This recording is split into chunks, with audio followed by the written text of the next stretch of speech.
जो आज की वीडियो के अंदर मैं आपको टॉपिक कराऊंगा उस टॉपिक का नाम है आपका एनसीएफ 2005 यानी नेशनल करिकुलम फ्रेमवर्क 2005 राष्ट्रीय पाठ्यचर्या की रूपरेखा 2005। तो इस टॉपिक के अंदर मैं आपको जो जो चीजें होती है वो सब आज डिटेल में बताऊंगा। और देखिए जिन लोगों की पेडागोजी वीक होती है सीटेट के एग्जाम में, एनसीएफ से आपकी पेडागोजी भी स्ट्रॉन्ग हो जाएगी। मैंने कहा ना 1 नंबर तो जरूर आना है, 2 से 3 नंबर भी आपके एग्जाम में यहां से पूछे जाते हैं। और पेडागोजी का एक तरीके से बेस होता है जो आपका एनसीएफ होता है। आज आपका टॉपिक 3 है। इसी तरीके से जो जो आपके एग्जाम के लिए महत्वपूर्ण टॉपिक होते हैं उनको मैं अपने यूट्यूब चैनल पर करा रहा हूं। देखते हैं एग्जाम तक कितने होते हैं। और उसके लिए आप लोग चैनल को सब्सक्राइब कर लेना, क्योंकि मैंने प्रॉपर क्लास भी अपने चैनल पर चलाई हुई है जो कि आपके एग्जाम तक चलेगी। ठीक है, तो सभी क्लासेस आपको मेरे यूट्यूब पर मिलेगी, इसलिए आप लोग चैनल को सब्सक्राइब कर लेना। वीडियो को लाइक एंड शेयर बिना कहे आप लोग कर दिया करो, क्लास में कहता नहीं। चलिए अब बात करते हैं अपने टॉपिक के ऊपर, एनसीएफ 2005 के ऊपर बात करते हैं। देखिए एनसीएफ 2005 जैसे कि आपको इसके नाम से पता चल रहा है, सभी चीजें मैं आपको बिल्कुल बेसिक से बताऊंगा। नेशनल करिकुलम फ्रेमवर्क यानी कि राष्ट्रीय पाठ्यचर्या रूपरेखा, यानी जो हमारे देश की जो पाठ्यचर्या करिकुलम है उसकी रूपरेखा कैसी होनी चाहिए, तो यही बात एनसीएफ 2005 के अंदर दी हुई है। देखिए चौथा एनसीएफ है जो आपका 2005 में आया था। इससे पहले आपका 2000 में आया था, 2000 में आया था, कांग्रेस के टाइम पर आया था, मेरे सॉरी बीजेपी के टाइम पर आया था, अटल बिहारी वाजपेयी के टाइम पर आया था। फिर उसको संशोधित कर दिया था जिस टाइम पर कांग्रेस आई थी मनमोहन सिंह की सरकार में। उससे पहले 1988 में आया था और उससे पहले 1975 में आया था। तो अभी तक 4 एनसीएफ आ चुके हैं और जो सबसे लेटेस्ट एनसीएफ है वो आपका एनसीएफ 2005 है। बेसिकली इसके अंदर भी इसको संशोधित करने की बात काफी टाइम से चल रही है। जब आप लोगों की गवर्नमेंट जॉब लग जाएगी तो आपकी ट्रेनिंग भी होगी। जैसे मुझे याद है कि इस साल पहले मेरी एक ट्रेनिंग हुई थी एनसीएफ से जुड़ी हुई, तो इसमें काफी पॉइंट के ऊपर डिस्कशन किया गया था और काफी चर्चाएं की गई थी, लेकिन शायद कोविड की वजह से वो डिले हो गया अभी तक, वरना इसके अंदर भी संशोधन होना आपका बाकी है एनसीएफ 2005 के अंदर। लेकिन अभी कुछ नहीं हो रहा। जितनी चीज आज की वीडियो के अंदर मैं आपको बता रहा हूं और जो इस एनसीएफ के अंदर लिखी हुई है वहां से क्वेश्चन आपके एग्जाम में आना है। ये थोड़ी चीजें मैंने आपको अलग से बता दी। ठीक है, चलिए अब देखते हैं एनसीएफ के बारे में, थोड़ी सी इसके बारे में जानकारी लेते हैं। और खासकर आपके एग्जाम में जो क्वेश्चन आते हैं वो आपके आते हैं पेडागोजिकल टाइप जो क्वेश्चन होते हैं, लेकिन थोड़ी सी जानकारी इसके बारे में जान लीजिए। आपको पता होना चाहिए एनसीएफ क्या होता है क्या नहीं होता। ठीक है, जैसे मैंने आपको बता दिया चौथा एनसीएफ है ये। देखिए ये इस तरीके से एनसीएफ को चाहे तो आप लोग डाउनलोड कर सकते हो, ऑनलाइन डाउनलोड कर सकते हो। 180 पेज की पीडीएफ मिलेगी आपको। इस 180 पेज के पीडीएफ को आप लोग इसको चाहे पूरा भी पढ़ सकते हो, वरना जो इसका निचोड़ है 180 पेज का जो निचोड़ है वो आज की वीडियो के अंदर आपको मिल जाएगा। देखिए मेरा एक स्टूडेंट है, उसके 130 प्लस नंबर आए थे सीटेट के अंदर। ठीक है, काफी स्टूडेंट है जो 130 प्लस ला चुके हैं। तो उनमें से एक स्टूडेंट ने मुझे बताया था कि सर जो मैंने पेडागोजी करी थी तो पेडागोजी के लिए मैंने एनसीएफ पूरा अच्छी तरीके से पढ़ा था डिटेल में, और उसके साथ में आपकी क्लास देखी थी और प्रीवियस ईयर के क्वेश्चन सोल्व करे थे बस, और मैंने कुछ नहीं करा पेडागोजी को सोल्व करने के लिए। ठीक है, तो एनसीएफ देखिए मैंने कहा पेडागोजी का बेस है एक तरीके से। अगर आज यहां पर आप चीजें समझ गए तो समझ लेना आपके एग्जाम में आपको बहुत हेल्प मिलने वाली है। ठीक, तो चाहे तो 180 पेज की पढ़ सकते हो, वरना शॉर्टकट तरीका है, आज की वीडियो सारी देख लो समझ लो, आपका काम हो जाएगा, वरना कंफ्यूज हो जाओगे उसके अंदर। तो देखिए ये होता है आपका एनसीएफ, और ये होता है बेसिकली एक दस्तावेज होता है, एक डॉक्यूमेंट होता है जिसमें ऐसे सब्जेक्ट पर चर्चा की गई है कि बालकों को क्या पढ़ाना है और किस प्रकार से पढ़ाना है। इस एनसीएफ के अंदर ये बात बताई गई है कि भाई बालकों को आप कैसे पढ़ाना है और किस तरीके से पढ़ा सकते हो, किन किन विधियों के माध्यम से पढ़ा सकते हो। ठीक है, तो इन सभी की डिटेल इस एनसीएफ के अंदर दी गई है जो आपका एनसीएफ 2005 है। ठीक, ये आपको समझ में आ गया। बेसिकली जॉब लगने के बाद आपकी ट्रेनिंग भी होगी काफी, लेकिन सभी ट्रेनिंग के अंदर आपको सारी जानकारी नहीं मिल सकती, इसके अंदर काफी चीजें बताई गई है। ठीक है, इसलिए क्वेश्चन यहां से आपके एग्जाम में आता है। अगला पॉइंट आपको दिया हुआ है कि एनसीएफ 2005 की उत्पत्ति रविंद्रनाथ टैगोर के सभ्यता और प्रगति नामक निबंध से हुई है। सीटेट में ऐसा क्वेश्चन नहीं आता है, टेट वगैरह में क्वेश्चन पूछा जाता है, लेकिन थोड़ा सा मैं आपका बेस स्ट्रॉन्ग कर रहा हूं यहां पर। एनसीएफ की रूपरेखा का अनुवाद संविधान की 8वीं अनुसूची में दी गई भाषाओं में। 8वीं अनुसूची में कितनी भाषाएं दी गई है? सीटेट में बहुत बार क्वेश्चन आया है। हमारे देश की संविधान की 8वीं अनुसूची में 22 भाषाओं का जिक्र है। कौन सी भाषाओं का? 22 भाषाओं का। हिंदी, उर्दू, पंजाबी, तमिल, तेलुगु, कन्नड़, असमिया, कोंकणी, बोडो और बहुत सारी है, मराठी। मुझे भी पूरी 22 अभी एकदम ध्यान नहीं आ रही। तो ये पूरी की पूरी जो 22 भाषा है इसमें इसका अनुवाद किया गया एनसीएफ 2005 का। 22 भाषा को अच्छे तरीके से याद कर लेना। आपके सीटेट के एग्जाम में खासकर जो आपकी लैंग्वेज होती है, हिंदी होती है चाहे संस्कृत होती है, उसमें क्वेश्चन यहां से पूछा गया है। ठीक है, तो उसमें इसका अनुवाद किया गया है। एनसीएफ 2005 को प्रोफेसर यशपाल की अध्यक्षता में तैयार किया गया। देखिए प्रोफेसर यशपाल एक 1992 में एक कमेटी बनी थी, उस कमेटी के अंदर कई शिक्षाविद थे हमारे देश के, तो उनकी जो अध्यक्षता करी थी वो करी थी प्रोफेसर यशपाल ने, शिक्षा से संबंधित जो कमेटी बनाई थी। इस कमेटी की जो रिपोर्ट आई थी वो रिपोर्ट आई थी 1993 में। इस रिपोर्ट को पेश करा था प्रोफेसर यशपाल ने, और उसको रिपोर्ट का क्या नाम था, लर्निंग विदाउट बर्डन। उस रिपोर्ट का नाम था लर्निंग विदाउट बर्डन, शिक्षा बिना बोझ के। मतलब जो बच्चों को हम शिक्षा दे रहे हैं उसमें बोझ का क्या काम। आपने देखा होगा जब हम लोग स्कूल के अंदर जाते थे खूब हमारे बैग भरे भरे रहते थे, लेकिन उन्होंने कहा इतने भरे हुए बैग की क्या जरूरत है, बैग के वजन को कम करा जाए और बेसिकली जो शिक्षा दी जा रही है वो ऐसी शिक्षा दी जाए जिसमें बच्चों को क्वांटिटी में, यानी जो लोड ना पड़े, जिसमें बच्चा चीजें ज्यादातर ग्रहण कर सके, समझ सके। ठीक है, तो हमारे तो खूब कंधे टुटवा दिए, लेकिन आज की डेट के अंदर ये वाली बात कही जा रही है लर्निंग विदाउट बर्डन की, शिक्षा बिना बोझ के कही जा रही है। हालांकि प्राइवेट स्कूल वाले अब भी नहीं सुनते। ठीक है, चलिए अब देखते हैं आगे। ये थोड़ी डिटेल मैंने आपको एनसीएफ 2005 के बारे में बता दी क्या होता है। ठीक है, तो आप लोग समझ गए कि एक डॉक्यूमेंट होता है जिसमें होता है कि बच्चों को कैसे पढ़ाना है और किस तरीके से पढ़ाना है, और बाकी उसकी पृष्ठभूमि से जुड़ी हुई थोड़ी सी जानकारी मैंने आपको दे दी। ठीक, यहां तक समझ में आ गया। अब उसके बाद बात करते हैं एनसीएफ 2005 के 5 मार्गदर्शी सिद्धांत की। यहां लगा लो वेरी वेरी इंपोर्टेंट। इन्हीं में से कम आपके 2 से लेकर 3 नंबर कंफर्म आने आपके एग्जाम में। एनसीएफ के जो 5 मार्गदर्शी सिद्धांत है, जो 5 प्रिंसिपल है एनसीएफ के, जहां से क्वेश्चन आपके एग्जाम में आते हैं, इन 5 को समझना आपके लिए बहुत ज्यादा जरूरी है। ठीक है, जब आप लोग एनसीएफ पढ़ते हो तो उसके पेज नंबर 5 से ये दिए हुए, कुछ पेज नंबर 5 पर है, कुछ पेज नंबर 6 पर है। तो एनसीएफ के जो 5 मार्गदर्शी सिद्धांत है इनके बारे में जानिए। अब मैं एक एक करके आपको समझाता हूं। ठीक, देखिए एनसीएफ कहता है, पहला जो सिद्धांत है, एनसीएफ कहता है कि ज्ञान को स्कूल के बाहरी जीवन से जोड़ा जाए। मतलब जो टीचर क्लासरूम के अंदर या स्कूल के अंदर जो भी बच्चों को पढ़ा रहा है, जो भी बच्चों को सिखा रहा है, जो ज्ञान दे रहा है, उसको उसके बाहरी जीवन से जोड़कर पढ़ाना चाहिए, उसकी डेली की एक्टिविटीज से जोड़कर पढ़ाना चाहिए, दैनिक गतिविधियों से जोड़कर पढ़ाना चाहिए। इस बात को एनसीएफ कहता है। देखिए छोटा बच्चा होता है, छोटा बच्चा सबसे पहले उन चीजों को सीखता है जिन चीजों के बारे में वो जानता है, जिन चीजों का उसको अनुभव है, जो चीजें उसके डेली की एक्टिविटीज में होती है उनको सीखता है। मान लीजिए बच्चों को आप क्लासरूम में जानवरों के बारे में पढ़ा रहे हो, तो सबसे पहले ऐसे जानवरों के बारे में बताओ जो जिनके बारे में बच्चा जानता है। ठीक है, जैसे कुत्ते के बारे में बता दिया, गाय के बारे में बता दिया, इस तरीके से उनके बारे में बताइए। ठीक है, तो ज्ञान को, जो भी नॉलेज होती है, उसको स्कूल के बाहरी जीवन से जोड़कर पढ़ाना चाहिए, दैनिक गतिविधियों से जोड़कर उसको पढ़ाना चाहिए। पहला सिद्धांत आपका ये कहता है।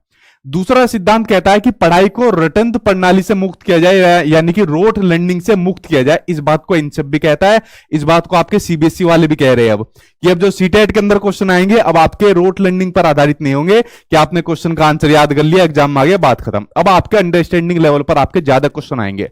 अगर आपको चीजों की समझ है तो आप लोग उसका आंसर दे पाओगे। सेम उसी बात को एनसीएफ 2005 भी कहता है कि बच्चों को रटंत प्रणाली से मुक्त किया जाए। जैसे बच्चों को कहा बेटा टेबल सुना दो की, तो वो सुना देता है, 2 एकम 2, 2 दूनी 4, 2 तिया 6, कुछ भी सुन लो उससे। कविता सुन लो, कविता सुना देगा, लेकिन कविता का अर्थ पता नहीं होगा, दुनिया भर की कविता सुन लो। तो एनसीएफ कहता है कि बच्चों को रटंत प्रणाली से मुक्त किया जाए। ये आपके सीटेट में, पेडागोजी में बहुत पूछा जाता है। जहां पर भी आपको रोट लर्निंग की, मेमोराइज की, स्मरण की, याद करने की बात आ जाएगी, ये आपका नेगेटिव टैग वर्ड आपको देखने को मिलेगा। ठीक है, तो 2 सिद्धांत कंप्लीट हुए। उसके अलावा तीसरा सिद्धांत कहता है आपका कि जो पाठ्यचर्या होता है, यानी जो करिकुलम होता है, तो जो करिकुलम होता है, पाठ्यचर्या होता है, वो पाठ्य पुस्तक केंद्रित नहीं होना चाहिए, यानी टेक्स्ट बुक सेंटर्ड नहीं होना चाहिए। वो हमेशा कैसा होना चाहिए, वो हमेशा होना चाहिए बाल केंद्रित होना चाहिए। कैसा होना चाहिए, बाल केंद्रित होना चाहिए। सबसे महत्वपूर्ण चीज है बाल केंद्रित। देखिए जितनी भी चीजें हो रही है, आप लोग पढ़ रहे हो, मैं पढ़ा रहा हूं, जो एजुकेशन मिनिस्ट्री है या फिर मिनिस्टर है या स्कूल के अंदर प्रिंसिपल है, XYZ, जितने भी संसाधन है या जितने भी लोग हैं, वो सब किसके लिए काम कर रहे हैं, वो काम कर रहे हैं बच्चे के लिए। तो जो शिक्षा भी है वो कैसी होनी चाहिए, वो सिर्फ बाल केंद्रित होना चाहिए। अगर कोई भी चीज आ रही है शिक्षा में और वो बच्चे के लिए हितकारी नहीं है, चाहे कितनी भी बढ़िया हो, तो समझ लेना वो यूजफुल नहीं है, बेकार है वो बिल्कुल। ठीक है, तो इसलिए आपको ध्यान रखना है, ना तो पाठ्यचर्या केंद्रित होगा, ना पाठ्य पुस्तक केंद्रित होगा, ना टीचर केंद्रित होगा, सिर्फ बाल केंद्रित यानी कि चाइल्ड सेंटर्ड एजुकेशन की बात कही जाएगी। यह आपका तीसरा मार्गदर्शी सिद्धांत है। चौथा सिद्धांत है जो पेपर होते हैं, परीक्षा होती है, उसको ज्यादा फ्लेक्सिबल यानी लचीला बना जाए। अब पहले क्या होता था, जैसे आप और हम लोग थे, 6 महीने बाद या 1 साल के बाद पेपर हो गया, मान लो हमारे एक एग्जाम में 100 में 33 नंबर आ गए, या किसी बच्चे के 33 नंबर आ गए 100 में से, तो बच्चा पास तो हो जाएगा, लेकिन उसको पूरी नॉलेज नहीं मिल पाएगी। ठीक है, लेकिन अब क्या कहा गया है कि जो पेपर होते हैं, जो परीक्षा होती है, उसमें लचीलापन रखो, मतलब बीच बीच में पेपर रहते रहो। और सबसे बढ़िया तरीका assessment for learning, teaching learning process के दौरान लेते रहो। अगर मैं आपसे भी क्वेश्चन पूछ लूं, एनसीएफ को किसकी अध्यक्षता में में तैयार किया गया। तो मैंने आपसे क्वेश्चन पूछा, ठीक है, तो आप लोग कुछ बता दोगे प्रोफेसर यशपाल का नाम, कुछ लोग नहीं बताओगे, जो नहीं बताओगे उनको मैं दोबारा समझा दूंगा। तो इस तरीके से जो बच्चों के पेपर कराए जा रहे हैं, जो बच्चों के टेस्ट लिए जा रहे हैं, असेसमेंट किया जाता है, उसको फ्लेक्सिबल यानी कि लचीला होना बहुत ज्यादा जरूरी है, ठीक है। तो ये बात हो गई, और कक्षा की गतिविधियों से जोड़कर पढ़ाना चाहिए।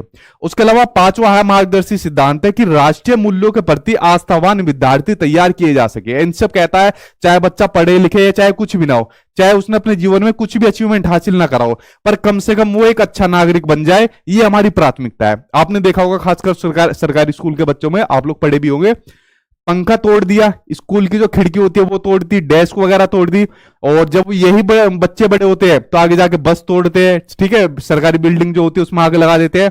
तो इन सब चीज से बचाव के लिए एनसीईआरटी कहता है बच्चों को आप ऐसी एजुकेशन दो कि वो राष्ट्रीय मूल्यों के प्रति आस्थावान विद्यार्थी बन सके, कम से कम एक अच्छा नागरिक बन सके अपने देश का। ये 5 मार्गदर्शी सिद्धांत है, इन 5 में से कम 2-3 क्वेश्चन आपके एग्जाम में जरूर आना है, इसको देख लीजिए, चाहे तो इसका स्क्रीनशॉट ले लो, वरना नोट्स के अंदर ये सब मैंने डाला हुआ है, आपको एक क्लियर हो जाएगा, ठीक है। यहां तक समझ में आ गया बिल्कुल आपको 5 मार्गदर्शी सिद्धांत की। अब आगे बढ़ते हैं। अब देखिए एनसीईआरटी 2005 के अंदर और क्या क्या चीजें लिखी हुई है, ठीक। उसके अलावा मैंने कहा ना एनसीईआरटी अब आपको पूरा पढ़ने की जरूरत नहीं पड़ेगी, आज की वीडियो देख लेना, आपका काम खत्म हो जाएगा। अब एक एक करके सभी सुझाव के ऊपर बात करते हैं।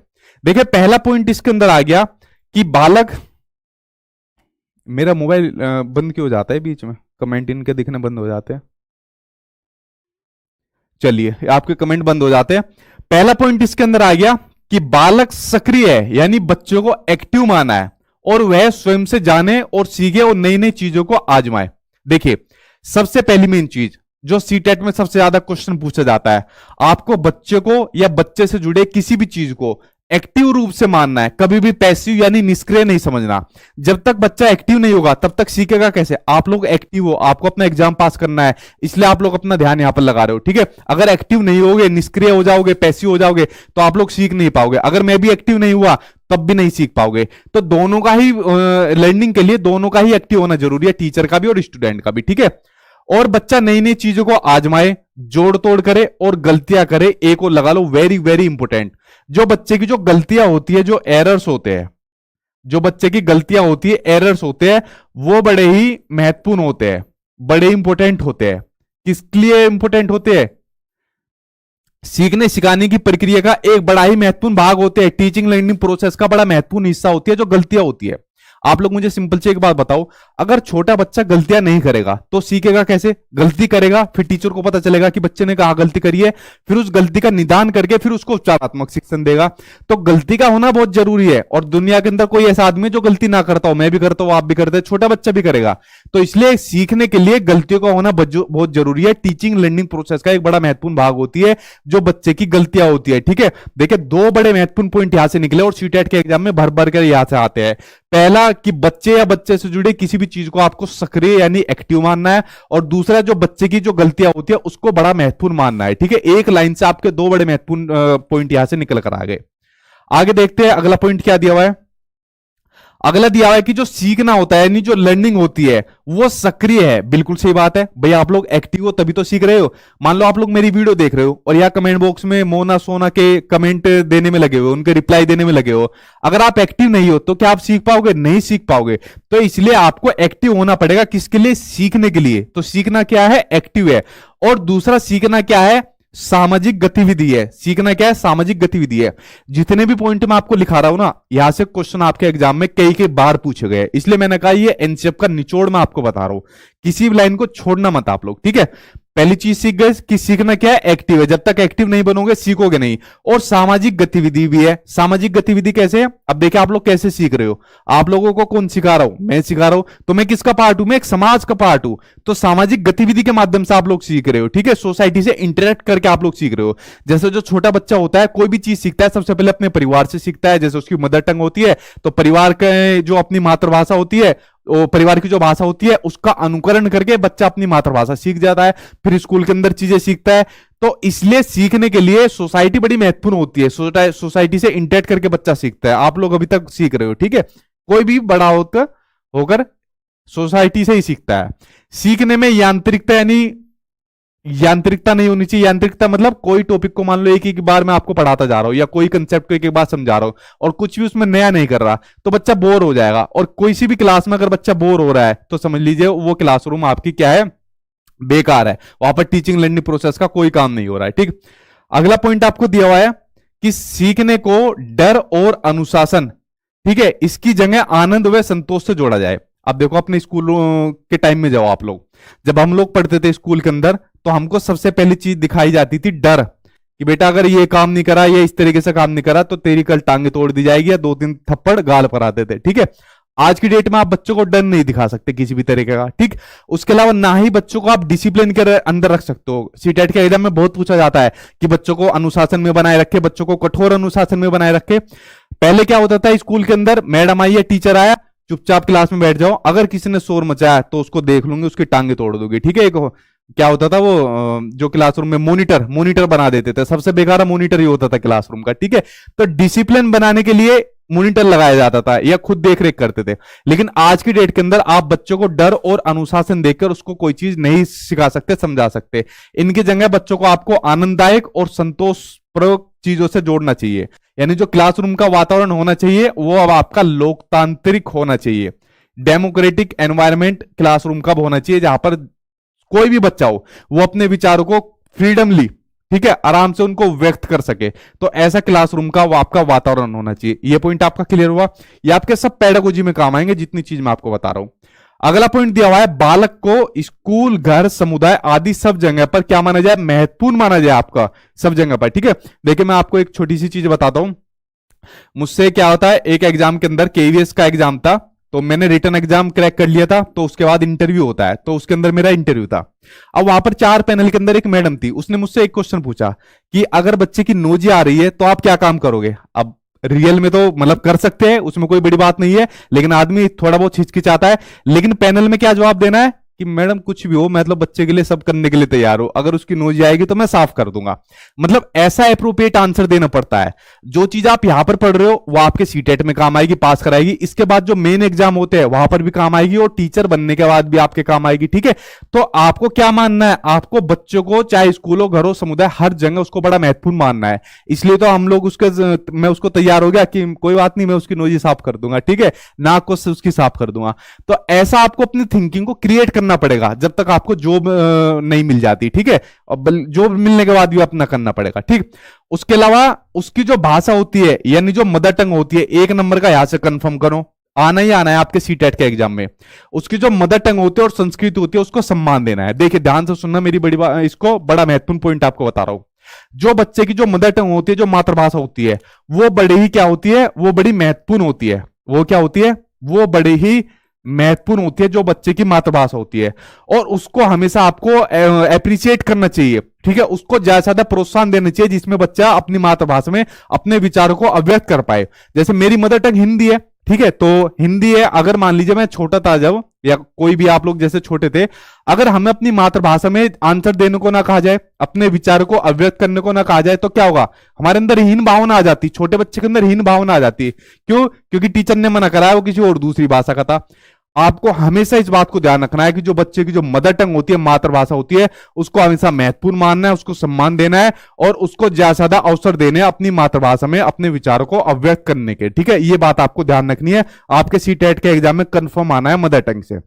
दूसरा, जो बच्चे का जो कल्चर होता है, जो संस्कृति होती है, उसको भी सम्मान देना है। अब देखिए टीचर चाहे किसी भी धर्म का हो, किसी भी जाति का हो, डजंट मैटर, कोई मैटर नहीं करता, उसको बच्चे की जो भी संस्कृति हो, चाहे बच्चे की कोई भी धर्म जाति कुछ भी हो, उसको सम्मान देना है। ये काम पहले होता था कि भाई फलाना टीचर इस धर्म का है, फलाना टीचर इस जाति का है, तो अपने ही वालों को फेवर करता था। लेकिन आज की डेट में ऐसा आपको नहीं करना, इसलिए तो आपको ये सब चीजें पढ़ाई जा रही है कि आप एक आदर्श शिक्षक के रूप में अपनी पहचान को स्थापित कर सको। ठीक है, ये चीज आपको ध्यान रखनी है, और मदर टंग वाला वेरी वेरी इंपोर्टेंट है, ध्यान रख लेना आप लोग। ठीक, अगला पॉइंट देखते हैं। अगला पॉइंट आपको क्या दिया है,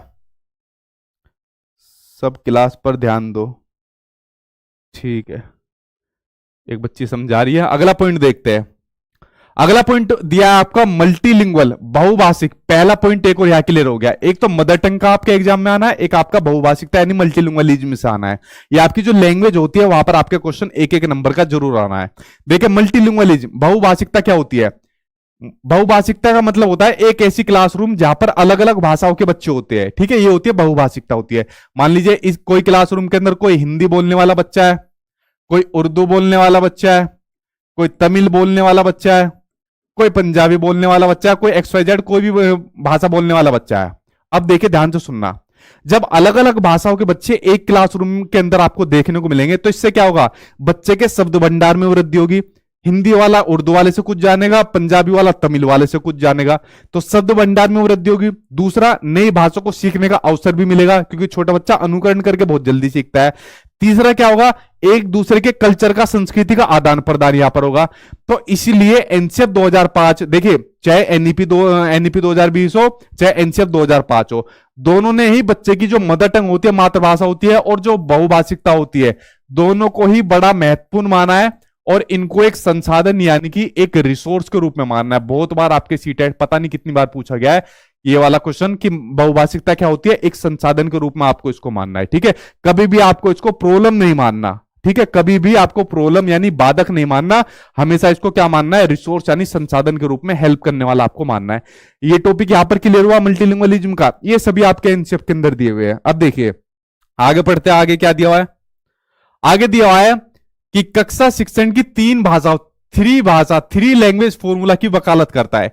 एनसीएफ कहता है भाई जो आप स्कूल के अंदर बच्चों को एजुकेशन दे रहे हो, जो शिक्षा दे रहे हो, वो 3 भाषाओं में आपको देनी जरूरी है, ठीक है। 3 लैंग्वेज फॉर्मूला इसी को कहा जाता है। कौन कौन सी 3 भाषा आपको देनी चाहिए, देखिए 2 तरीके के राज्य है। एक तो हो गए हिंदी भाषी क्षेत्र वाले राज्य जहां पर हिंदी बोली जाती है, जैसे दिल्ली हो गया, यूपी हो गया, बिहार हो गया, आपका पंजाब पंजाब नहीं हो गया, ठीक है, इधर का हो गया आपका राजस्थान वगैरह का, ठीक है। तो यहां पर हिंदी ज्यादा बोली जाती है।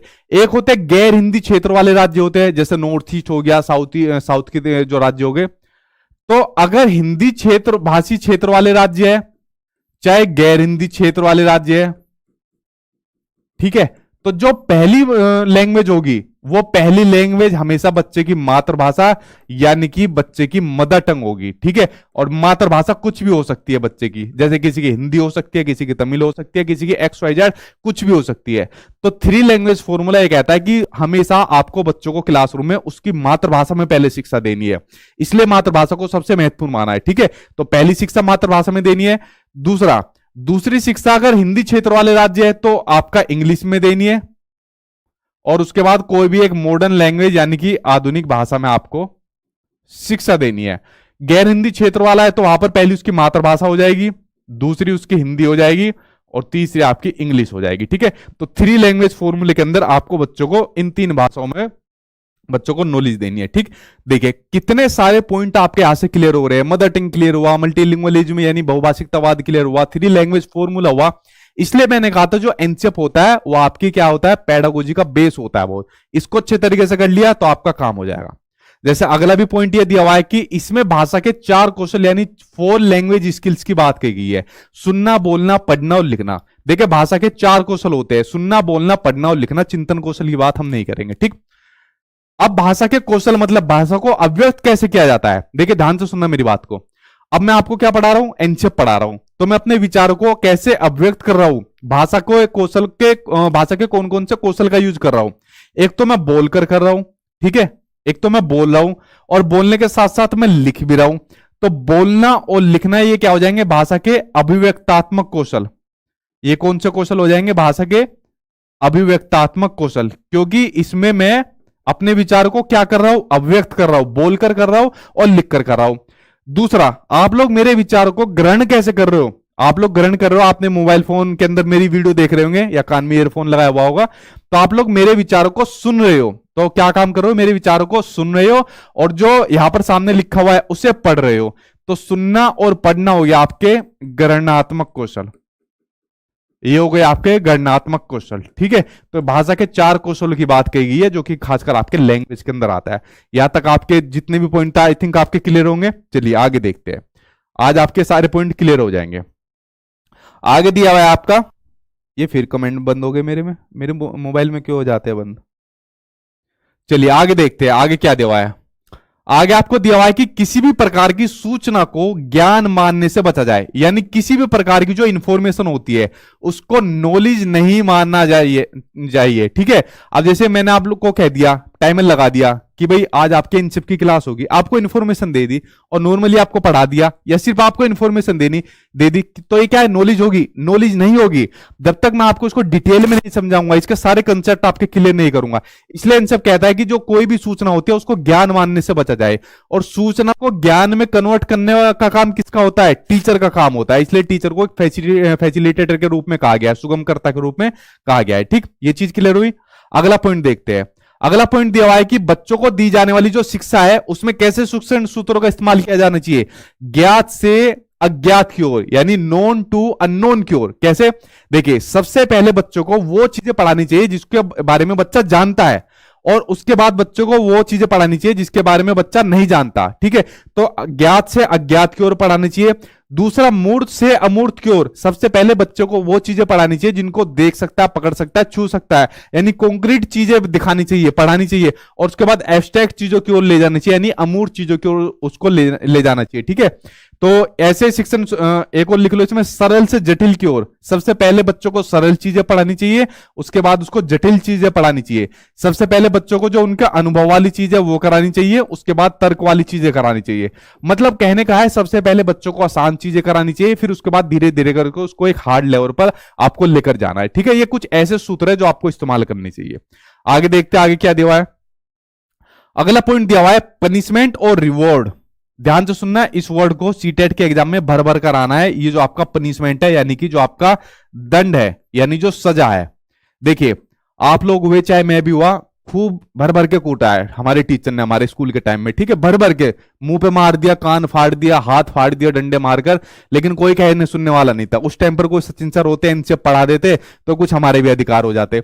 लेकिन आज की डेट में आपको ध्यान रखना है, आपको बच्चों को कभी भी किसी भी तरीके का पनिशमेंट, किसी तरीके का दंड आपको नहीं देना है। न ही आपको कोई भी मौखिक रूप से दंड देना है, और न ही कोई आपका फिजिकली रूप से दंड देना है। जैसे कह देते थे ना पहले टीचर, तू तो गधा है, तेरे बच्चे की तो कुछ है नहीं, ये भी पनिशमेंट की कैटेगरी में काउंट होगा। आज की डेट के अंदर अगर आपने बच्चे की तरफ उंगली भी दिखा दी ना, तो आप सस्पेंड हो जाओगे, केस हो जाएगा आपके ऊपर। ठीक है, तो आपको बच्चों को ध्यान रखना है, किसी भी तरीके की पनिशमेंट आपको नहीं देनी है। ठीक है, और उसके अलावा बच्चों को जो रिवार्ड देना है, अब देखिए रिवार्ड के अंदर बड़ी कंफ्यूजन आती है। बच्चों को आपको रिवार्ड यानी पुरस्कार देनी चाहिए, लेकिन एक निश्चित अंतराल के ऊपर आपको देनी चाहिए। एक निश्चित अंतराल यानी एक किसी खास अचीवमेंट के ऊपर आपको बच्चों को रिवार्ड यानी पुरस्कार देना चाहिए। आप उसको शाबाशी दे सकते हो, पीठ थपथपा सकते हो, लेकिन एक निश्चित अंतराल पर। जैसे मान लीजिए आपका सीटेट पास हो जाए तो मैं आपको शाबाशी दूंगा कि वाह बहुत बढ़िया, आपका एग्जाम क्रैक हो गया। लेकिन मान लीजिए मैं डेली क्लास लेता हूं और जितने भी क्वेश्चन है उनका आप आंसर देते जा रहे हो, हर क्वेश्चन के आंसर देने के बाद मैं आपको शाबाशी दूंगा, तो वो घातक आपके लिए। तो इसलिए जो रिवार्ड होते हैं इनको सीमित किया जाए, इनको सीमित किया जाए, एक निश्चित अंतराल पर देना चाहिए, लेकिन हर बार नहीं देना चाहिए। ठीक है, और पनिशमेंट तो आपको बिल्कुल नहीं देनी, गार्ड बांध लेना बिल्कुल याद करके। ठीक है, सीटेट में आपका बहुत पूछा जाता है। अगला देखते, अगला क्या दिया हुआ है। अगला आपको दिया हुआ है कि सह शैक्षिक गतिविधियों में, देखिए दो तरीके की एक्टिविटीज होती है, एक होती है आपकी शैक्षिक गतिविधियां और दूसरी होती है आपकी सह शैक्षिक गतिविधियां। शैक्षिक गतिविधियां वही आपकी पढ़ाई लिखाई से जुड़ी हुई, भाई आपको ये सब्जेक्ट पढ़ने, ये तैयारी करनी है, और दूसरी होती है सह शैक्षिक गतिविधियां जो स्कूल के अंदर कराई जाती है। पढ़ाई के अलावा क्या क्या चीज कराई जाती है, गेम्स कराए जाते हैं, योगा कराए जाते हैं, और दुनिया भर के क्विज वगैरह कराए जाते हैं। तो जितनी भी सह शैक्षिक गतिविधियां होती है उसमें बच्चों के पेरेंट्स को भी जोड़ना चाहिए। आज की डेट के अंदर बच्चों के पेरेंट्स की बहुत भागीदारिता बन गई है। ठीक है, एजुकेशन के अंदर बच्चों के पेरेंट्स को तो ग्रुप भी बन गए हैं, इतना मतलब फोर्स करते हैं पेरेंट्स। तो एक चीज और, पेरेंट्स ने अगर बच्चों को स्कूल नहीं भेजा या बच्चों को शिक्षा से वंचित कर दिया और उसकी कंप्लेंट हो गई तो पेरेंट्स जेल में चले जाएंगे। ये बात आप लोग ध्यान रख लेना। ठीक है, तो बच्चे के हाथ में इतनी पावर आ गई है, बस बेचारों को बताने वाला कोई नहीं है। तो जो भी एक्टिविटीज कराई जाए स्कूल के अंदर बच्चे के रिगार्डिंग, उसमें बच्चे के पेरेंट्स को भी जोड़ना चाहिए। ठीक है, और इनकी मीटिंग टाइम टू टाइम पर लेना चाहिए और बताना चाहिए कि भाई ये आपके बच्चे का फीडबैक है, ये है। देखा, जितनी बातें इन सब में कही हुई है ना, एक रियल एक्सपीरियंस आपको बताता हूं, ये सब कहने सुनने की बात है। ठीक है, कड़वी जरूर है, सिर्फ कहने सुनने की बात है, रियलिटी में कुछ नहीं होता। खासकर जैसे कुछ बड़े संगठन होते हैं, क्योंकि मैं कई संगठन में काम कर चुका हूं। ठीक है, कई जगह अपनी सेवाएं दे चुका हूं। तो कुछ बड़े संगठन होते हैं, सेंट्रल लेवल के होते हैं, चलो उसमें मान लेते हैं, मतलब ये चीजें इंप्लीमेंट कर जाती है। लेकिन छोटे लेवल पर कुछ भी इंप्लीमेंट नहीं होता इन चीज के ऊपर। पेरेंट्स अपने छोटे छोटे बच्चों को काम पर लगाते हैं। प्राइमरी स्कूल का बच्चा जिसकी उम्र 6-7 साल है, बोझा ढोकर लाता है, ना उसको कहने वाला कोई है, ना उसको मतलब कुछ नहीं हो सकता। तो ये सब बातें जो अच्छी लगती है ना, ये सिर्फ यही अच्छी लगती है। लेकिन जब आप लोग जॉब मिल जाएगी आपको, धरातल पर आप लोग देखोगे, जब आपको रियलिटी पता चलेगी, मतलब कितना किताबों से हटकर है। लेकिन हमारे हाथ में कुछ नहीं है और एकदम सिस्टम को चेंज भी नहीं कर सकते। धीरे धीरे करके हमें सिस्टम को चेंज करना चाहिए, ठीक है। तो पहले आप टीचर बनिए, टीचर बनने के बाद इन चीजों को इंप्लीमेंट करिए। एक आदमी करेगा तो धीरे धीरे के सब करना स्टार्ट कर देंगे, ठीक है। चलिए आगे देखते हैं। वरना सैलरी तो आपको मिलेगी, जॉब लगती है आपकी कम से कम 50-60 हजार की सैलरी मिलेगी, ठीक। अगला पॉइंट आपको दिया हुआ है कि विशाल पाठ्यक्रम, यानी पाठ्यक्रम बहुत बड़े नहीं होने चाहिए और मोटी मोटी जो किताबें होती है वो शिक्षण प्रणाली की असफलता का प्रतीक है। अब पहले तो ये वाली बात होती थी, बड़ी बड़ी किताबें बच्चों को पढ़ा दो, बड़ी बड़ी किताबें दे दो, मोटी दे दो, करिकुलम ऐसा बना दो जिसके अंदर बहुत सारी चीज हो, तो समझ लो बच्चा बहुत बड़ा विद्वान बन जाएगा। नहीं, आज की डेट में असफलता का प्रतीक है। आप बच्चों को किताब भी मत दो, आप बच्चों को चीजें ऐसे समझाओ, उसके रियल लाइफ से कनेक्ट करके पढ़ाओ बच्चों को, ताकि बच्चा उसको भूल ही ना पाए। तो ये जो बड़ी बड़ी किताबें करिकुलम होती है, ये असफलता का प्रतीक होती है। इसलिए बच्चे की किताबें संदर्भात्मक, उसके संदर्भ के अकॉर्डिंग और बच्चे के जीवन के अनुभव से रिलेटेड होनी चाहिए, जो बच्चा डेली अपनी लाइफ में चीजें कनेक्ट करता है, देखता है, ठीक है। ये पॉइंट क्लियर हुआ किताबों से संबंधित, पाठ्य पुस्तकों से संबंधित। अगला पॉइंट दिया हुआ है कि मानसिक स्तर, मेंटलिटी जो लेवल होता है और जो योग्यता होती है उसके अनुसार पाठ्यक्रम का निर्धारण करना चाहिए। ऐसा नहीं है कि बच्चे का लेवल तो इतना है और करिकुलम का लेवल दे दिया बढ़ाकर, ठीक है। तो ऐसा आपको करिकुलम नहीं बनाना, बच्चे के लेवल के अकॉर्डिंग आपको चीजें पढ़ानी है, ठीक। अगला देखते हैं। अगला दिया है एनसीएफ 2005 का प्रमुख सूत्र है बिना भार के अधिगम, लर्निंग विदाउट बर्डन। ये तो मैंने आपको शुरुआत में बता दिया था जब प्रोफेसर यशपाल जी ने 1993 के अंदर अपनी कमेटी रिपोर्ट पेश की थी, तो उसका नाम था लर्निंग विदाउट बर्डन।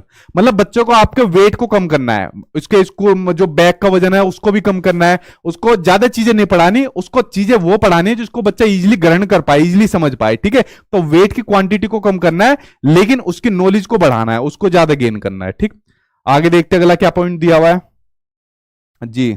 ग्रहण कर रहे हो सचिन सर की जय। अच्छा भाई, आपके नोट्स बहुत बेस्ट है, ठीक है भाई, टेंशन मत लो। आप लोग सीटेट तो बहुत छोटा एग्जाम है, ठीक है, तो इसके लिए तो आप लोग बेफिक्र रहना। इसके लिए तो अगर आपको पास होना है ना अच्छे नंबर से, मेरे नोट्स ही करा देंगे, लेकिन मैं तो क्लास भी साथ के साथ दे रहा हूं। अब आप लोग सोच सकते हो कितने नंबर आपके एग्जाम में आएंगे, ठीक। आगे देखते हैं। मूल्यों को उपदेश देकर नहीं, वातावरण देकर स्थापित करना चाहिए। देखो हमारी सोसाइटी के अंदर ये ज्यादा होता है, हर कोई ज्ञान बांटने लग जाता है आज की डेट के अंदर। आपके घर के अंदर मिलेंगे, सोसाइटी में मिलेंगे, दोस्त यार मिलेंगे, यूट्यूब पर मिल जाओ, यहां पर भी मिलेंगे। ज्ञान बांटने वाले की कमी नहीं है, हर कोई मूल्य देता है, मूल्यों की शिक्षा देता रहेगा। आपको एक बात ध्यान रखनी है, जो छोटा बच्चा होता है, छोटा बच्चा सबसे ज्यादा जो अनुकरण करता है, जो चीजें सीखता है, पता है किससे सीखता है? अपने टीचर से सीखता है। इसलिए टीचर को हमेशा अपना जो व्यवहार होता है ना, वो बड़ा एक आदर्श व्यवहार रखना चाहिए। अब क्लासरूम के अंदर तो टीचर बच्चों को नई नई नैतिक कहानियां पढ़ा रहा है, भगत सिंह के बारे में बता रहा है, महात्मा गांधी के बारे में बता रहा है, और दुनिया भर के क्या दे रहा है, उपदेश दे रहा है। लेकिन क्लास खत्म होने के बाद, स्कूल खत्म होने के बाद सिगरेट पी रहा है, तो क्या काम कर रहा है वो? तो वो वहां पर बच्चों को सही एनवायरनमेंट नहीं दे पा रहा है, ठीक है। तो उपदेश नहीं देनी चाहिए आज की डेट के अंदर, अच्छा एनवायरनमेंट देना चाहिए, और आपको भी अपना व्यवहार आदर्श रखना पड़ेगा एक टीचर के सामने, ठीक है, सॉरी बच्चों के सामने। आगे देखते हैं अगला पॉइंट क्या देवा है। पुस्तकालय यानी जो लाइब्रेरी होती है, उसमें बच्चों को स्वयं पुस्तक चुनने का अवसर देना चाहिए। अब देखिए क्या होता था जब हम लोग लाइब्रेरी के अंदर जाते थे, आप लोग भी गए हो, आज तुम्हें हिस्ट्री की पढ़नी है, हमारे मैडम ने बोल दिया, आज तुम्हें ज्योग्राफी पढ़नी है, मैडम आज मेरा ये वाला मन है, नहीं आज तुम्हें ये नहीं पढ़नी, ठीक है। यही तो होता था ना हमारे साथ। लेकिन एनसीएफ 2005 कहता है कि भाई लाइब्रेरी के अंदर जाए बच्चा, चाहे कहीं भी जाए, बच्चा खुद अपनी चीजों को चुने और उसके बाद खुद सिलेक्शन ले कि भाई मुझे कौन सी चीज पढ़नी है, किस तरीके से पढ़नी है, ठीक है। तो ये बात आपको ध्यान रखनी है। कुल मिला के सारी पावर बच्चे के हाथ में दे दी, A to Z पावर बच्चे के हाथ में दे दी। टीचर हो, चाहे प्रिंसिपल हो, चाहे शिक्षा मंत्री हो, एजुकेशन मिनिस्टर हो, सब बच्चे की तरफ चारों तरफ नाचेंगे, ठीक है। इतनी पावर बच्चे के अंदर है, और यही बच्चा सीटेट का एग्जाम पास करा देगा। अगला पॉइंट आपको दिया हुआ है कि शांति शिक्षा को बढ़ावा देना चाहिए, बिल्कुल सही बात है, और महिलाओं के प्रति आदर एवं जिम्मेदारी का दृष्टिकोण विकसित करने के कार्यक्रम आयोजित करनी चाहिए। देखिए हमारे देश के अंदर ये कड़वी सच्चाई है, महिलाओं का कहीं ना कहीं जो है अभी तक उस लेवल पर नहीं पहुंची जहां पर पुरुष वर्ग पहुंचा हुआ है। तो कहीं ना कहीं बात होती है, महिला सशक्तिकरण की बात होती है कि भाई महिलाओं को भी उतने ही अधिकार देनी चाहिए जितने पुरुषों को मिले हैं, ताकि दोनों कंधे से कंधे मिलाकर अपना चीजें कर पाए। हालांकि आजकल इसका गलत यूज भी देखने को मिलता है, महिलाएं अपनी जो पावर होती है उसका गलत यूज करती है, लेकिन वो एक अपवाद है, वो हर कोई करने को मिलेगा, ठीक है। ऐसी महिलाओं के ऊपर वो हम कुछ नहीं कह सकते, लेकिन रियलिटी में आपको महिलाओं के सशक्तिकरण को बढ़ावा देना चाहिए। क्लासरूम के अंदर ही आपको हमेशा सबसे महत्वपूर्ण चीज जेंडर बाइस को खत्म करना चाहिए। सीटेट वालों का बड़ा फेवरेट आते ही आता एग्जाम में, कभी भी क्लास में जेंडर बाइस आपको देखने को नहीं मिलना चाहिए। जेंडर बाइस मतलब जहां मेल और फीमेल के अंदर इनइक्वलिटी की बात हो, असमानता की बात हो, ठीक है, वो होता है आपका जेंडर बाइस, होता है लैंगिक पूर्वाग्रह होता है। एक टीचर को हमेशा ये ध्यान रखना चाहिए, चाहे लड़का हो चाहे लड़की हो, दोनों इक्वल है, दोनों को वरीयता देनी चाहिए, दोनों को प्राथमिकता देनी चाहिए। जैसा होता है ना कि जैसे मैंने आज ये पिंक कलर की टी शर्ट पहनी है, तो कोई अगर मुझसे कह दे अरे आज तो लड़कियों वाली मतलब टी शर्ट पहन कर आ गया, तो क्या पिंक कलर पर लड़कियों का अधिकार है? तो ये क्या हो गया, जेंडर स्टीरियोटाइप हो गया, कि यानी एक जो प्रचलन चलता आ रहा है उसी को फॉलो करवा दिया कि भाई पिंक कलर का सिर्फ लड़कियां पहन सकती है। या जैसे कहते हैं लड़की मान लीजिए कहीं पर पर्वत पर चोटी पर चढ़ाई करना चाहती है तो उसको रोक दिया, नहीं ये तो आदमियों का काम है, तुम नहीं कर सकते, ठीक है। तो ऐसे स्टेटमेंट से, ऐसी सोच से आपको बच्चों को बचाना है, और दोनों को आपको हमेशा क्या मानना है, इक्वल मानना है, समान मानना है, और महिलाओं के प्रति आदर और जिम्मेदारी वाले कार्यक्रम भी रखने चाहिए, ठीक है। चलिए आगे देखते हैं। अगला पॉइंट है आपका जो सांस्कृतिक कार्यक्रम होते हैं, जैसे हमारे स्कूल के अंदर होता है 15 अगस्त हो गया, 26 जनवरी हो गई, ठीक है। तो इस तरीके के सांस्कृतिक कार्यक्रम में मनोरंजन के स्थान पर सौंदर्य बोध को बढ़ावा देना चाहिए। देखिए ये सब आपके सीटेट में आए हुए हैं। अब 15 अगस्त 26 जनवरी का बेसिकली मतलब क्या होता है कि भाई मनोरंजन के लिए, एंटरटेनमेंट के लिए सब चीज कराई जाती है, लेकिन आपको हमेशा ध्यान रखना है एंटरटेनमेंट नहीं, सौंदर्य बोध पर आपको बताना चाहिए 15 अगस्त क्यों मनाया जाता है, 26 जनवरी क्यों मनाई जाती है, किस लिए मनाया जाता है, किन किन लोगों ने योगदान दिया था हमारे देश की आजादी के लिए, ये सब चीज आपको बतानी चाहिए। इसलिए सुंदर बोध पर ज्यादा ध्यान देना चाहिए, ना कि उसके मनोरंजन पर, ठीक। अगला पॉइंट दिया हुआ है शिक्षकों को एकेडमिक संसाधन और इनोवेशन आदि समय पर पहुंचा जाए। ये आपकी जॉब लगने के बाद है ये वाला पॉइंट, ठीक है। इसको बाद में देख सकते हो आप लोग, आगे देख सकते हैं। बहुत सारी ट्रेनिंग होगी आपकी, वो आपका बाद का काम है। अगला पॉइंट आपको दिया हुआ है जो कम्युनिटी होती है यानी जो समुदाय होता है उसको मानवीय संसाधन के रूप में प्रयुक्त होने का अवसर दे। बिल्कुल सही बात है भाई, मैं क्या हूं, मैं भी एक सोसाइटी का हिस्सा हूं, आपका जो टीचर है सोसाइटी का हिस्सा है, तो मैं भी क्या हूं, आपके लिए एक रिसोर्स का काम कर रहा हूं, मानवीय संसाधन का काम कर रहा हूं। क्यों? क्योंकि मुझे आपको सीटेट का एग्जाम पास करना है, ठीक है। तो जो कम्युनिटी होती है, हमारा समुदाय होता है, उसको मानवीय संसाधन के रूप में प्रयुक्त होने का अवसर देना चाहिए, ठीक। बालकों के चहुमुखी विकास यानी ऑलराउंड डेवलपमेंट पर आधारित पाठ्यचर्या होनी चाहिए, जिसमें बच्चे का समग्र रूप से विकास हो सके, जिसमें बच्चे का शारीरिक विकास हो सके, मानसिक विकास हो सके, सामाजिक विकास हो सके, XYZ सभी विकास हो सके। तो बच्चे का समग्र रूप से ऑलराउंड डेवलपमेंट बच्चे का हो सके, इस पर आपका आधारित पाठ्यचर्या होना चाहिए, ठीक है। बच्चे का सर्वांगीण विकास आपको करना है। आगे देखते हैं अगला पॉइंट क्या दिया हुआ है।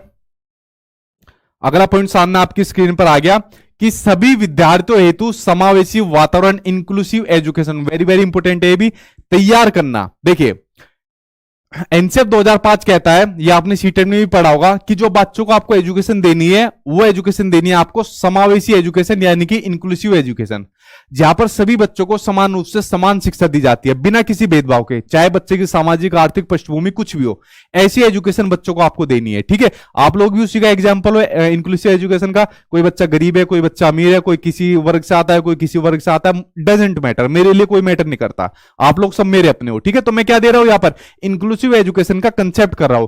सेम उसी तरीके से आपको भी सभी बच्चों को इंक्लूसिव एजुकेशन देनी है, ठीक है। सभी को समान शिक्षा आपको देनी है, चाहे बच्चा कैसा भी हो, दिव्यांग भी हो, कैसा भी हो, ठीक है। अब देखिए एनसीएफ के जो बड़े महत्वपूर्ण पॉइंट थे वो मैंने आपके यहां पर करा दिए। अब कुछ ऐसे भी पॉइंट है जो आपके एग्जाम में पूछे जाते हैं, उनके ऊपर डिस्कशन कर लेते हैं जी, ठीक है। व्हाट्सएप पे मिल जाएगा आपको, 2-3 घंटे बाद रिप्लाई मिल जाएगा, ठीक है। उसके बाद देखिए, अब देखिए बात करते हैं यहां पर एनसीएफ के अकॉर्डिंग मैथ्स के ऑब्जेक्टिव, यहां पर लिखे हैं गणित के उद्देश्य। अब देखिए मेरी बात ध्यान से सुनना, अब ये पॉइंट कुछ मैंने अपनी तरफ से लिए हुए हैं, खासकर आपके एनसीएफ में दिए हुए हैं। अब जो आपका गणित होता है, मैथ्स होता है, ईवीएस होता है, सोशल साइंस होता है, साइंस होता है, उसमें क्या होता है आपके एनसीएफ के अकॉर्डिंग इनके उद्देश्य पूछे होते हैं। एक एक नंबर का जरूर आपके सभी पेपर में आएगा, चाहे प्रीवियस ईयर का कोई सा भी पेपर उठा लो। ईवीएस का क्या उद्देश्य है, मैथ्स का क्या उद्देश्य है, सोशल साइंस का, साइंस का क्या उद्देश्य है। तो देखिए जितने भी जो उद्देश्य पूछे जाते हैं, जितने चीजें मैंने आपको अभी तक बताई है उनसे लगभग सारे आपके क्लियर हो जाएंगे। लेकिन कुछ एक दो पॉइंट मैंने और लिखे हुए, इनसे आपको क्लियरिटी हो जाएगी। सीटेट के एग्जाम में जो सबसे ज्यादा इनसे के क्वेश्चन पूछे जाते हैं वो आपके मैथ्स के अंदर पूछे जाते हैं, सबसे ज्यादा मैथ्स में पूछे जाते हैं। बाकी सब्जेक्ट में भी आते हैं लेकिन इसमें कुछ ज्यादा पूछे जाते हैं। अब देखिए मैथ्स के क्या उद्देश्य होते हैं एनसीएफ 2005 के अकॉर्डिंग, इनके ऊपर चर्चा कर लेते हैं। एनसीएफ कहता है कि प्राइमरी क्लास में यानी प्राथमिक स्तर में मैथ्स का जो नेचर है यानी मैथ्स की जो प्रकृति है वो एकीकृत होनी चाहिए। वेरी वेरी इंपॉर्टेंट लगा इस चीज के ऊपर। एनसीएफ 2005 चाहे मैथ्स की प्रकृति हो चाहे किसी भी सब्जेक्ट की प्रकृति हो, उसको इंटीग्रेटेड यानी एकीकृत के रूप में मानता है। अब देखिए छोटा बच्चा होता है, आपने देखा है जैसे छोटे बच्चे की जो क्लास रहती है ईवीएस रहती है, थर्ड और फोर्थ और फिफ्थ क्लास में बच्चों को ईवीएस पढ़ाई जाती है। ईवीएस के अंदर बच्चों को साइंस भी पढ़ाई जाती है, ईवीएस के अंदर बच्चों को पॉलिटी भी पढ़ाई जाती है, सब चीज ईवीएस के अंदर पढ़ा देता है। क्योंकि बच्चा सारी चीजों को एक साथ देखता है, समग्र रूप से देखता है, एकीकृत करके देखता है, इसलिए ईवीएस नाम दे दिया। आपने देखा ना फिफ्थ क्लास तक ईवीएस होती है, उसके बाद सिक्स क्लास से उसके सब्जेक्ट शुरू हो जाते हैं। क्योंकि बच्चा क्या काम करता है, एकीकृत करके पढ़ता है सभी चीजों को। उसी तरीके से मैथ्स को भी एकीकृत करके पढ़ता है। उसको नॉलेज नहीं है इसको साइंस कहेंगे, इसको मैथ्स कहेंगे, इसको फलाना कहेंगे, वो सभी चीजों को एकीकृत करके पढ़ता है। एनसीईआरटी की किताब में क्लास थर्ड में ये वाली बात दी हुई है, जब नीचे लिखा हुआ है कि शिक्षकों के लिए निर्देश, एनसीईआरटी के नीचे लिखा हुआ है, तो उसमें ये वाली बात कही गई है कि जो ईवीएस की भी प्रकृति है वो कैसी है, वो एकीकृत प्रकृति यानी इंटीग्रेटेड प्रकृति है, सेम उसी तरीके से जैसे मैथ्स की प्रकृति है। बच्चा सभी चीजों को एकीकृत करके सीखता है। और उसके अलावा मैथ्स को दूसरे सब्जेक्ट के साथ एकीकृत करके पढ़ाना चाहिए। अब देखिए मेरी बात देखिए ध्यान से सुनना, सीटेट के एग्जाम में बहुत क्वेश्चन आता है। जैसे मान लीजिए किसी बच्चे का आपको भाषा का विकास करना है, ठीक है, या बच्चों को आप मैथ्स पढ़ा रहे हो, तो बच्चों को अगर मैथ्स पढ़ा रहे हो तो क्या उसके साथ उसकी बच्चे की भाषा का विकास नहीं होगा? अगर बच्चों को मैथ्स पढ़ाई जा रही है तो टीचर किस में बोल रहा है, अपनी भाषा में बोल रहा है, हिंदी में बोल रहा है, इंग्लिश के अंदर जिस भी भाषा में बोल रहा है, तो कहीं ना कहीं भाषा भी का भी तो यूज हो रहा है। तो इसलिए मैथ्स को दूसरे सब्जेक्ट के साथ एकीकृत करके पढ़ाना चाहिए। वो तो ऑलरेडी अपने आप पढ़ाया जाता है। अगर ईवीएस के अंदर मान लीजिए आप पढ़ा रहे हो और बच्चों को रेटिंग स्केल बताना है, रेटिंग स्केल तो बता दिया 1 2 3 कॉमन, 1 2 3 नंबर जो लाएगा वो पुअर, 4 5 जो लाएगा वो एवरेज, उसके बाद 6 7 8 9 10 लाएगा जो हाई वाला। तो यहां पर भी मैथ्स का यूज हो रहा है। तो चाहे भाषा की बात हो चाहे ईवीएस की बात हो, सभी जगह आपका मैथ्स का यूज हो रहा है। इसलिए मैथ्स को सभी सब्जेक्ट के साथ एकीकृत करके पढ़ाना चाहिए। ये क्वेश्चन सभी आपके एग्जाम में आए हुए हैं जो मैं बता रहा हूं, ठीक है। अगला पॉइंट देखते हैं। अगला पॉइंट दिया हुआ है एनसीएफ 2005 इस बात पर भी बल देता है कि जो स्कूल है वो गणित आधारित होना चाहिए, क्योंकि ये स्टूडेंट्स को गणित में अर्थपूर्ण यानी मीनिंगफुल समस्याओं को सोल्व करने के लिए प्रोत्साहित करता है, ठीक है। और उसके अलावा गणित में जो अमूर्त संकल्पनाएं होती है, एब्स्ट्रैक्ट कॉन्सेप्ट होते हैं, उनको समझने के लिए मूर्त अनुभव भी उपलब्ध कराता है। अब देखिए मैथ्स के अंदर बेसिकली हम क्या काम करते हैं, अमूर्त संकल्पनाओं को ज्यादा देखते हैं। अगर बच्चे से पूछ ले बेटा 2 + 2 कितने होते हैं, वो कहेगा समझ नहीं पाएगा एकदम छोटा बच्चा, आप तो बता दोगे, ठीक है। अगर मैंने कहा बेटा एक ये 2 उंगली होगी, 2 उंगली होगी, दोनों को जोड़कर कितनी उंगली बनी, तो 4 उंगली बनी। तो इसलिए बच्चों को जो अमूर्त संकल्पनाएं समझाई जाती है उसके लिए उसको मूर्त अनुभव उपलब्ध कराया जाए। मान लीजिए बच्चों को आप रेक्टेंगल पढ़ा रहे हो और रेक्टेंगल के अंदर बच्चों से पूछ लिया जाए एरिया ऑफ रेक्टेंगल कितना होता है, तो अमूर्त संकल्पना हो गई। तो इसके लिए पहले आपको उसको एक एग्जांपल देने पड़ेंगे, मूर्त संकल्पनाएं देनी पड़ेगी जिनको बच्चा देख सकता है और अपना पकड़ भी सकता है, ठीक है। तो ये वाली बात आपके मैथ्स के संदर्भ में कही गई है। अब उसके अलावा देखिए एनसीएफ जो है 5 विधियों पर जोर देता है। इसके बाद आपका वैसे साइंस, सोशल साइंस और ईवीएस का आना चाहिए था, ये थोड़ा उल्टा हो गया, ठीक। अब देखिए एनसीएफ जो 5 विधियों पर जोर देता है, सबसे महत्वपूर्ण विधि और सबसे ज्यादा जो आपके एग्जाम में आती है वो आती है आपकी लर्निंग बाय डूइंग, करके सीखना। यानी बच्चा जब चीजों को करके सीखता है, खुद अपने हाथों से सीखता है। लर्निंग बाय डूइंग सबसे बेहतरीन तरीका माना गया है सीखने का, ठीक है। इसमें बच्चा खुद अपने हाथों से चीजें करके सीखता है। और इसके अलावा निरीक्षण मेथड, इंस्पेक्शन मेथड के माध्यम से सीखता है, टेस्ट के माध्यम से सीखता है, कलेक्टिव रूप में सीखता है यानी एक साथ मिलकर जब वो सीखता है, और मिक्स मेथड सीखता है। सबसे महत्वपूर्ण आपको ध्यान रखनी है करके सीखना, लर्निंग बाय डूइंग आपको ध्यान रखनी है, ठीक है। चलिए आगे देखते हैं। आगे दिया हुआ है एनसीएफ 2005 में, अब यहां पर टीचर का रोल आ गया।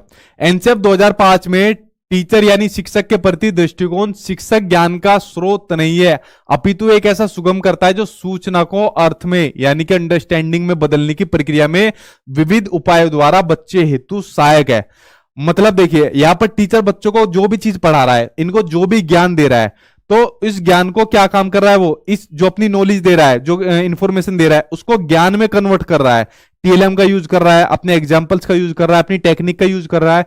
इसलिए टीचर को एक फैसिलिटेटर माना गया है, एक सुगमकर्ता के रूप में माना गया है इसको, ठीक है। सुविधा दाता भी इसको बोला जाता है, एनसीएफ 2005 के अकॉर्डिंग टीचर को एक सुविधा दाता भी बोला जाता है। तो मैं भी आप लोगों के लिए क्या काम कर रहा हूं, मैं भी आप लोगों के लिए सुविधाएं दे रहा हूं ताकि आप लोगों का एग्जाम पास हो जाए, ठीक है। तो ये बात तो आपको ध्यान होगी कि इंफॉर्मेशन को नॉलेज में कौन कन्वर्ट करता है, टीचर, इसलिए उसको सुविधादाता माना गया है। चलिए आगे देखते हैं। अगला आपके सामने स्क्रीन पर आ गया, एनसीएफ 2005 के अकॉर्डिंग माध्यमिक स्तर पर यानी अपर प्राइमरी लेवल पर सोशल साइंस, साइंस और ईवीएस के प्राथमिक उद्देश्य। मैंने कहा ना, इन सभी में आपका एक एक नंबर का उद्देश्य जरूर पूछा जाता है, ठीक। अब इन उद्देश्य के ऊपर बात करते हैं। अब देखिए, बेसिकली ये मैंने सारे एक साथ इकट्ठे कर लिए। जो आपके एग्जाम में, ध्यान से सुनना मेरी बात, जो आपके एग्जाम में सीटेट में क्वेश्चन आता है और वहां पर पूछा जाता है, किसी का भी उद्देश्य आपसे पूछ लिया, तो आपको जितनी भी चीजें मैंने अभी तक शुरुआत में बताई है वही से आपके चीजें कंसेप्ट क्लियर हो जाएगा, ठीक है। आपके जो कंसेप्ट है उन्हीं से क्लियर हो जाएगा। ये जैसे मैंने 2-3 पॉइंट और लिखे हैं, इनसे आपको थोड़ी सी और क्लियरिटी हो जाएगी। तो उद्देश्य के अंदर आपका आंसर कभी गलत नहीं होगा, लेकिन एक एक नंबर का आपके सभी सब्जेक्ट में आना है। जैसे इसमें दिया हुआ है कि राष्ट्र के समक्ष सामाजिक और आर्थिक चुनौतियों की समझ विकसित कर सके। अब बच्चों को आप सोशल साइंस पढ़ा रहे हो, तो सोशल साइंस के अंदर जो राष्ट्र के समक्ष सामाजिक और आर्थिक चुनौतियां, सामाजिक चुनौतियां क्या है, जैसे किसी ने कुछ भी कमेंट कर दिया किसी धर्म के ऊपर, तो एक धर्म वाला दूसरे के ऊपर करेगा, दूसरे वाला उसके ऊपर करेगा, तो दोनों बेवकूफ आपस में मिल गए और इनके आपस में लड़ने से क्या होता है, दंगे फैल जाते हैं, ठीक है। और जो बेचारे भोले भाले लोग हैं वो भी फंस जाते हैं, ठीक है। तो ये भी क्या होगी, ये भी एक सामाजिक चुनौती है हमारे देश के सामने, ठीक है। ऐसे गधों से भी बचाना है भाई। कोई भी हो, किसी भी धर्म, जाति, अमीर गरीब कोई भी हो, किसी को किसी दूसरे पर टिप्पणी करने का कोई भी हक नहीं है, ठीक है। तो ये जो चुनौतियां आती है हमारे देश के सामने, इनसे हमको बचना है, ठीक। इसलिए भी तो हम पढ़ा रहे हैं सोशल साइंस को। और आर्थिक चुनौतियां आ रही है, इनकी भी समझ होनी चाहिए। जैसे जो हमारा रुपया है वो डॉलर के मुकाबले काफी गिरता जा रहा है, तो इसकी भी हमको नॉलेज होनी चाहिए। तेल के रेट जैसे बढ़ रहे हैं, तो देखिए सब चीजों की नॉलेज हमको होना जरूरी है, चाहे सामाजिक हो चाहे आर्थिक हो, ठीक है। इसलिए भी सोशल साइंस को पढ़ाया जाता है। उसके अलावा प्राकृतिक और सामाजिक वातावरण के परस्पर संबंध पर बल देते हुए वातावरण की समग्र समझ विकसित करनी चाहिए। बिल्कुल सही बात है। आप बच्चों को सोशल साइंस पढ़ा रहे हो, साइंस पढ़ा रहे हो, यूएस पढ़ा रहे हो, कुछ भी पढ़ा रहे हो, लेकिन बच्चे की जो सोच है ना वो विकसित होनी चाहिए। कैसे, अब मान लीजिए बच्चों को आप पेड़ के बारे में पढ़ा रहे हो, तो पेड़ के बारे में सभी जानकारी पढ़ा दो और ये भी बताओ कि पेड़ हमारे लिए कितने महत्वपूर्ण होते हैं। पेड़ों से हमें ऑक्सीजन मिलती है, वरना हम लोग जिंदा नहीं रह पाएंगे, हम लोग मर जाएंगे। तो देखिए कितनी बच्चे की सोच जो है विकसित हो रही है, ठीक है। उसके अलावा साइंस के कंसेप्ट को जानने के लिए एक्टिविटीज और एक्सपेरिमेंट को करना चाहिए। साइंस सबसे ज्यादा जब आती है जब आदमी खुद एक्टिविटीज करता है कोई, या फिर एक्सपेरिमेंट करता है। जैसे हम लोग थे तो हम कभी मतलब मैंने तो कभी नहीं किया, मैं तो जानवर से प्यार करता हूं। कभी मेंढक को पकड़कर उसके ऊपर एक्सपेरिमेंट कर लिया, कभी लैब के अंदर जाके एक्सपेरिमेंट कर लिया, ठीक है। तो इस तरीके का एक्सपेरिमेंट करते रहते थे। साइंस आता भी तभी है जब एक्सपेरिमेंट होते हैं, ये भी इसकी एक खासियत है कि बिना एक्सपेरिमेंट के, एक्टिविटीज के साइंस आता भी नहीं है, ठीक है। तो ये इसको महत्वपूर्ण मानता है एनसीएफ। अगला है सुपरिचित अनुभव के आधार पर साइंस के कंसेप्ट को समझना। साइंस क्या, चाहे कोई भी सब्जेक्ट है आपका, सुपरिचित अनुभव, जो मैंने आपको शुरुआत में कहा, जो बच्चा चीजें जिनको पहले से जानता है उनके अनुभव के आधार पर बच्चों को आगे की चीज पढ़ानी चाहिए। अगर मान लीजिए बच्चों को आप जानवर के बारे में पढ़ा रहे हो, तो ऐसे जानवर लो जो उसके बच्चे के चारों तरफ के परिवेश में आपको मिलते हो, ठीक है। तो ये कुछ इंपोर्टेंट पॉइंट थे जो मैंने आपको लिखे हैं, ये उद्देश्य से संबंधित क्वेश्चन आता है। तो फ्रेंड्स देखिए, आज की वीडियो के अंदर एनसीएफ मैंने पूरा कंप्लीट आपका करा दिया। एनसीएफ 2005 आपका कंप्लीट हो गया और ये आपकी पेडागोजी की जान भी थी। एक एक लाइन जो है आपकी बड़ी महत्वपूर्ण थी, ठीक है।